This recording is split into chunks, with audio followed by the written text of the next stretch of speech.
These are my favorite games to play at 4 players. Let's roll the thing.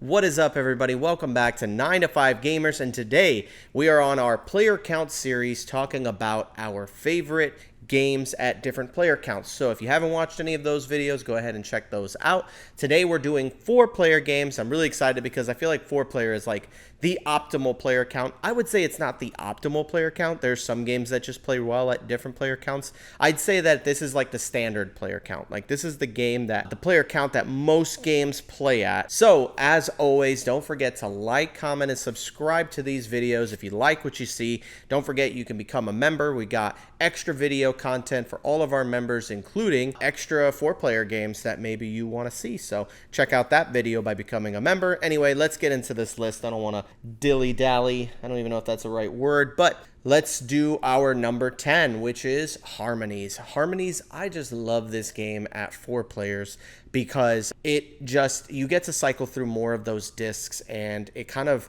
gets more variability when you're playing with people. And I like playing at the 4-player count because it doesn't feel that much longer than any other player count.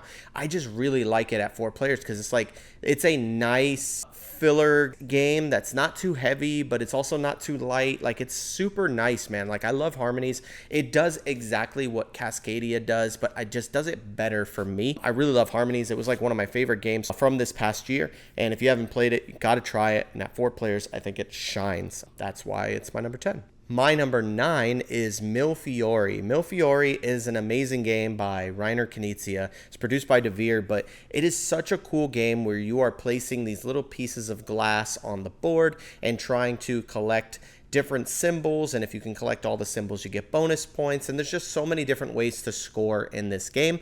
But it's also a drafting game, so in order to place your little tiles, you have to play a card from your hand, but then the rest of your cards get passed to the next player, and you don't know what you're going to get in the next hand. And so you have to play your cards kind of accordingly. And so it's a really, really good game.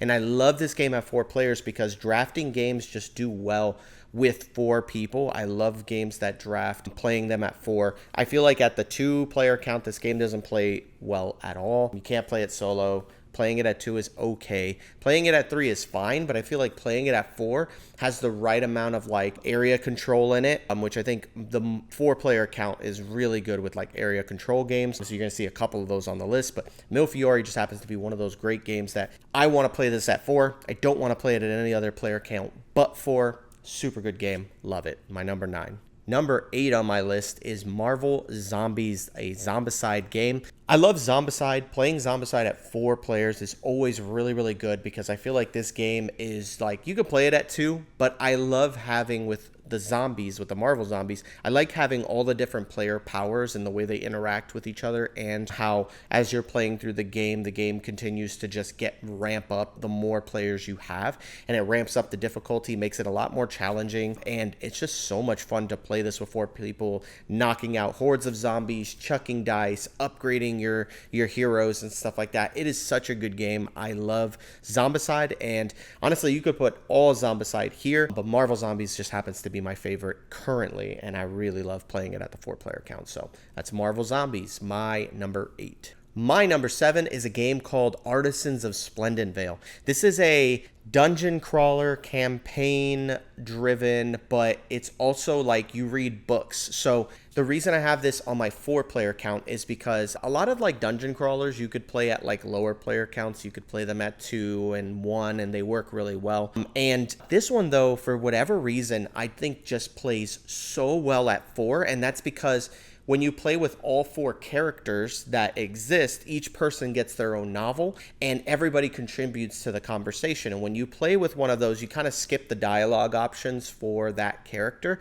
and the dialogue still works out. I just think that it's just so much fun to have everybody chiming in and everybody being a part of the reading of this book. If you don't like reading books, don't get this game. If you like dungeon crawlers but hate reading books, don't get this game. You're not going to enjoy it. But the reading is just, for me, even over the combat or the dungeon crawling, the reading is what has drawn me into this game and the overall story of just how good this game is. And it's super, super good. I love playing it. Have to play it at 4. I feel like any other player count is doing a disservice to this game and to the story of this game, which is really, really awesome. So that's my number 7, Artisans of Splendid Vale. My number 6 is Lost Ruins of Arnak. Now, I love Dune Imperium a little bit more than I love Lost Ruins, but I like Lost Ruins at 4, especially when you play with the individual like player powers that come into play with some of the expansions, like the leaders expansions, where you can actually get asymmetric players. Everybody gets their own kind of like leader that they play with that has their own like abilities. I think this game is great at 4. I think it goes on a little long, but I don't mind it with Lost Ruins of Arnak, because it's just that type of game where it's like, you know what, we're just going to play this and that's the end of the night, and maybe play something light. But I love playing Lost Ruins of 4 just because of like going after the bosses and fighting these monsters, and you know, some people will go over there and take them before you can get to them, so then you got to try to pivot, and there's just so many strategies and so many great things to do in this game, and I love it with the asymmetry of the added expansions that makes it really, really good. And I really want to play this game more often, but I really love Lost Ruins of Arnak. It's super good. My number 5 is Gloomhaven, believe it or not. I think Gloomhaven, you could play it at just about any player count and you'd be fine, but at 4, I love it. I love having all the different characters and being able to kind of like everybody picks something and just kind of levels that character up and you play through the campaign together. Gloomhaven is the like number 1 dungeon crawling game, and whether you play Jaws of the Lion, the big boy Gloomhaven, Frosthaven, whatever version you play, you're going to have a great time. There's an app that makes the game very easy to track all of the stats and stuff that you need to do, but I love the action system and how you've got these cards that have 2 sides to them, and it's like you play one up, you know, the right side up, the other one upside down, and it's like I'm going to use the bottom effect of this one and the top effect of this one. It's so cool to see the different combos and different things that you can do with this game, and I love the different powers. I think for me, one of the big selling points of like 4-player games, like the things that I want to play at 4 players, are mostly asymmetric, where everybody is somebody different trying to do something different, and just seeing how, you know, like I love celebrating when people do something awesome, you know, when somebody has that saving, you know, a card play where they just play this thing and it just kind of saves the whole entire game and they're able to do a bunch of damage or heal you in a clutch moment. And just like, I love playing this game with my group of people that we usually play it with. It's so amazing, and I can't wait to continue to play through all of these campaigns because I need to get through them. My number 4 is Le Havre.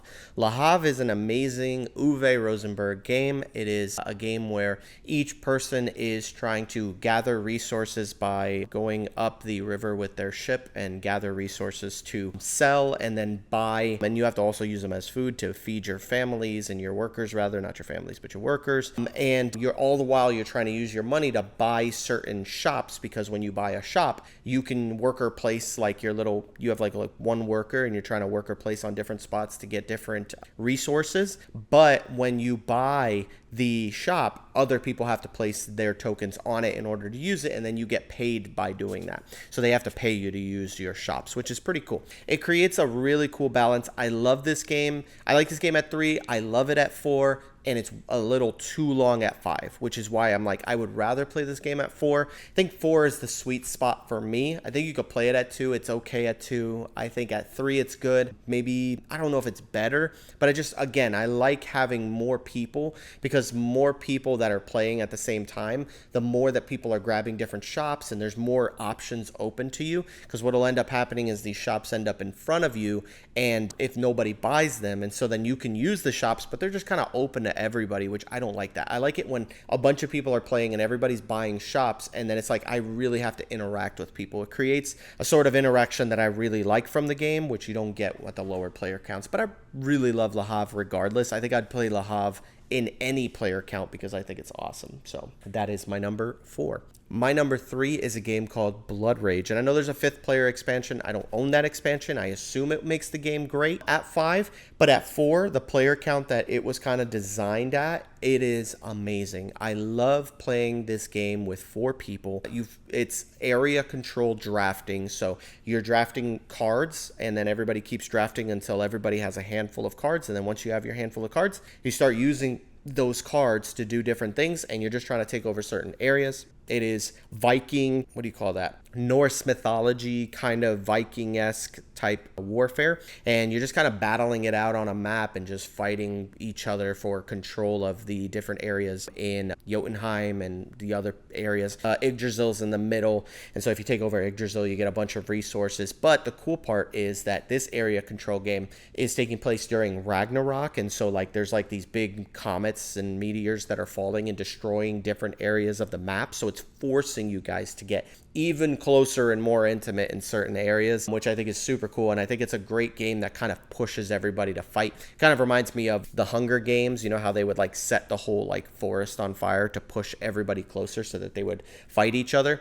That's what this game does. It kind of uses Ragnarok as a way to force you guys to combat each other, which is super awesome. And there's really cool strategies in this game, including strategies that you could just go based off of all of your people dying and going to Valhalla and pulling them out of Valhalla. There's like strategies for that. So it's really cool to see the different cards that exist in this game. Super awesome. I love Blood Rage. My number 2 is Spirit Island. Spirit Island is a cooperative game where you are on a big island and you are the spirits of that island, and you are trying to make sure that you are stopping some settlers from coming in and taking over the island. And so it kind of reminds me of Settlers of Catan, only you're the spirits of the island trying to stop people from settling there. And so these guys are coming in and they're trying to settle on this land, and they're building cities and towns and settlements, and you're using your godlike spirit powers to drive them out, using fear as a tactic to make them afraid and make them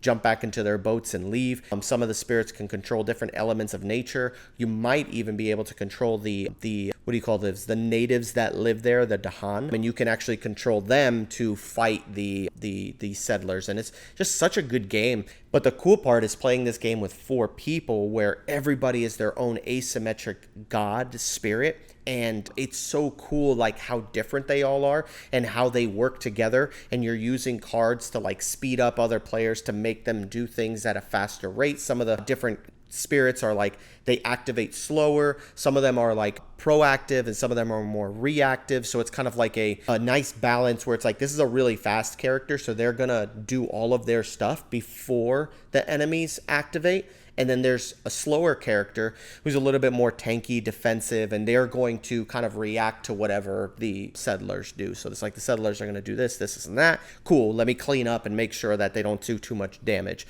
Whereas the other guys are more proactive and they're trying to stop them from doing their actions. It's such a great game. Very complex. It's not a light game at all. This is not an easy game to play. It's very difficult. But if you play with the right people, it is perfection. I just love this game. This is one of my few 10 out of 10 games, and I just love the way that it plays. Spirit Island is amazing, and there's so many expansions for it that you can get so many different god powers and different things, so it's so good. You guys got to try this game. It's amazing.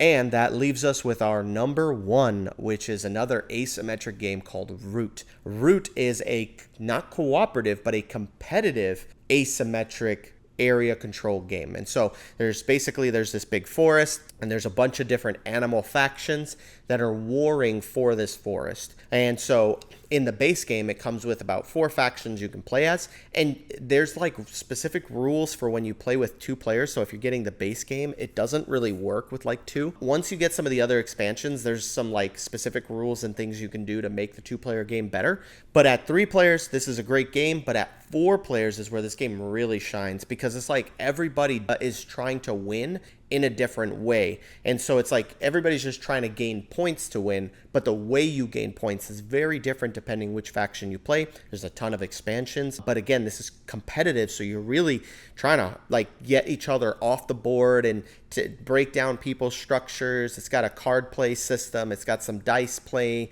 It's really, really good. Root is like one of my favorite strategic games to play when it comes to like area control. I really love this so much. It is one of my 10 out of 10 games, and I just love playing this. There's so many different factions you can play as. I love the different factions and figuring out how to make them really good. And even this is one of those few games that even when I lose, I'm like, man, I had a blast trying to make this work, right? Like I'm trying to play as Corvid conspiracy, or the lizard cult, which is just like this weird cult like type faction where you're trying to win people over to your cult and stuff. It's such an interesting game. And you got the vagabond who, he's just like, I'm just trying to sell my stuff, and get the otters rather are trying to sell stuff to like the players, and it's like, hey, look, if you buy this, you'll be able to do more damage in combat and you could beat this guy. And so you're trying to like pit people against each other, but you're just raking in the points because they have to buy from you in order to get an advantage. Man, there's so many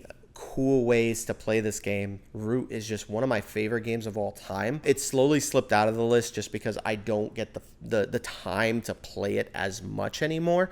But as far as like 4-player games, it's my favorite 4-player game. There's a lot of games you could play at 4, but this game is one of my favorites. And again, because it's different, like you could play any game at 4. You could play Castles of Burgundy at 4. I'm sure it's great. There are a lot of games that play great at 4 players, but these games that I've listed, I have reasons for why I like playing them at 4 players, which makes this list a little different than maybe just any other list you might see. It's like, what makes these games special at 4? And so for me, area control games and asymmetric games are the games that just shine at 4 players. That's why there's a lot on my list. But tell me in the comment section, let me know what's a great game that you just love playing with a 4-player count. That's just a perfect game for playing with 4 people, and put it in the comments section so I can check these games out. I totally buy a lot of the games you guys recommend, and I bring them into my collection. I try them out, and I have a good time playing them. So let me know in the comment section what games I'm missing. And with that said, don't forget, like, comment, subscribe, and